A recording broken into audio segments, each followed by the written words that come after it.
Hey guys, welcome back to the channel. So as promised, the Think and Grow Rich book review. So first and foremost, before we even get into some of my favorite points, some of my favorite quotes, just major takeaways, before we even get there, I just want to tell you the backstory of how this book was written. Super interesting, right? So Napoleon Hill, the author of this book, 1937, grew up in rural Virginia, had this job where he interviewed rich and wealthy people, right? Pretty cool.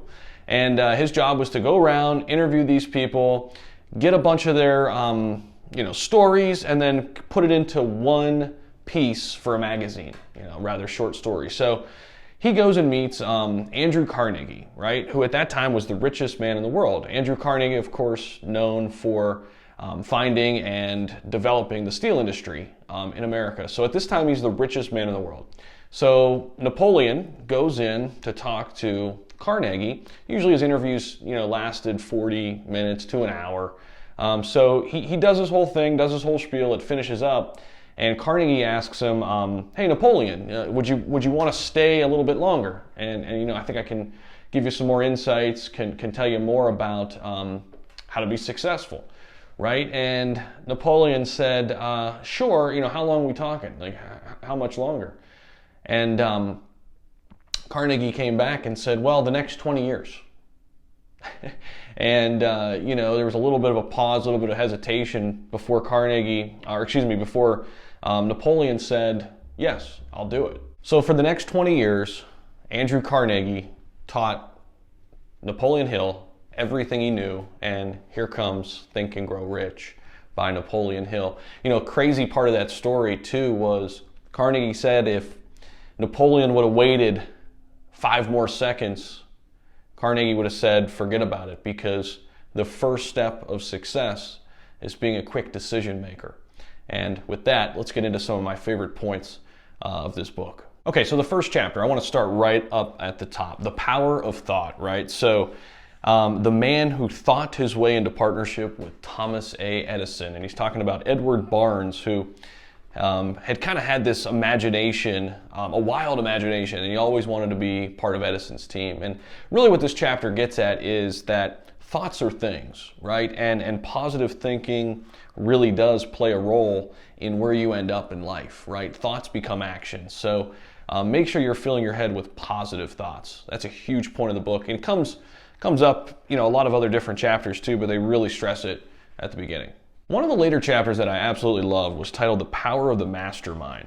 And, it really enlightened me because I think, especially in the United States, we kind of have this idea that we have to do everything on our own, right? Like it's really individualistic society, and we feel as if it's a dog-eat world. We got to go make it, right? And it's really competitive, and we don't want anybody with us. We want to be at the top alone.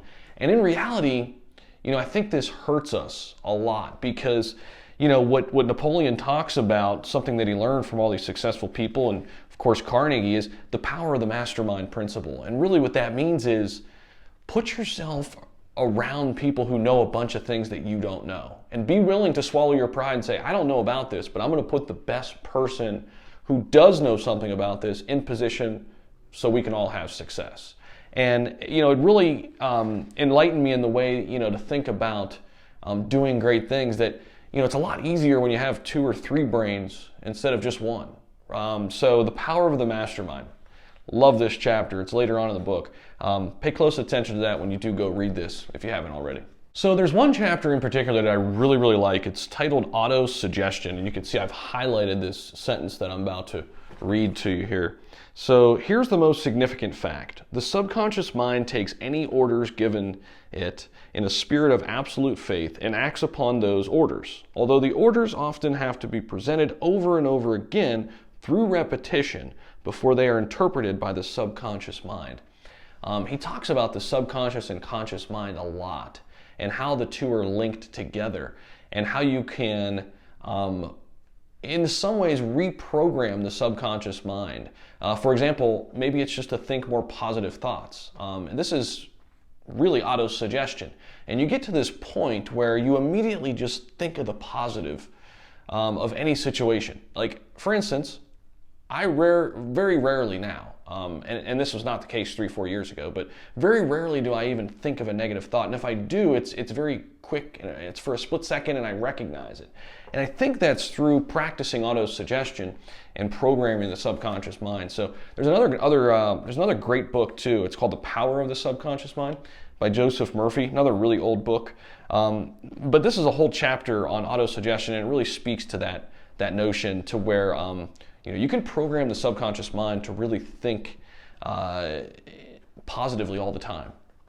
So toward the end of the book, I really, really enjoy this chapter, how to outwit the 6 ghosts of fear. Okay, 6 ghosts of fear. I'm gonna read them to you. They are the fear of poverty, the fear of criticism, the fear of ill will, the fear of loss of love of someone, the fear of old age, and the fear of death. All other fears are of minor importance and can be grouped under these 6 headings. I love this about Napoleon. He just makes things so simplistic. And you look at these lists, he does a lot of this in the book. He'll make these lists. And then you'll think to yourself, at least I do when I'm reading this, how can I prove him wrong? Or how can I throw something in there that he maybe forgot about? And I'll give it some thought, and I'll look at it and be like, no, he's got it, right? And it's crazy because this is a 1937 book where life was very different, but man, a lot of this still rings true. So he goes into detail about how to overcome each of these 6 major fears too. I don't want to give it all away, but great tips right toward the end of the book on that. I do want to read you one quote from that chapter though. Again, highlighted part, one of my favorite quotes out of here. Kill the habit of worry in all its forms by reaching a general blanket decision that nothing life has to offer is worth the price of worry. With this decision will come poise, peace of mind, and calmness of thought that will bring happiness. I mean, I absolutely love that. A person whose mind is filled with fear not only destroys their chances of intelligent action, but transmits these destructive vibrations to the minds of other people and destroys their chances as well. I mean, if you're not convinced to read this book yet, I mean, that's been a life changer for me. I just don't let small things get to me anymore. If it's not a big deal, it's not a big deal. I just don't give it too much thought. And it's really helped me.